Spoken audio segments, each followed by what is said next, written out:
Hello ka-homebees! Welcome sa ating ka-homebees Daily Discarte. Pagod ka ba o baka naliligaw ka lang? Minsan kasi hindi natin kailangan ng pahinga muna.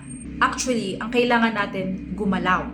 Nung nagsimula kami ng frozen shop business, wala kaming full plan. Sa una, nagising kami ng mga madaling araw at babiyahe kami from Bontoc to Baguio para lang makabili ng stocks, usually yung fish at chicken. Kasi nga naman doon talaga yung pagkukunan ng mas mura. Yung pagod, yung risk, pero doon kami natuto. Doon namin nakita ang numbers. Doon namin na-realize na may mas maganda pang paraan. Well, nag-work sa amin yung kumuha sa mga agents na usually naghahatid mismo sa aming pwesto. The point here is, kung hindi kami kumilos agad, hindi kami magkakaroon ng direksyon. So here's the truth. Execution reveals clarity. Clarity leads to focus. And focus creates real progress. Kaya kung feeling mo pagod ka na, tanungin mo muna sarili mo, ginawa ko na ba talaga ang unang hakbang? Join ka Homebees Nation kung gusto mong may kasama ka sa tunay na diskarte araw-araw. I'm Marisa Martinez at ito ang iyong ka-Homebees Daily Discarte. Gumalaw ka,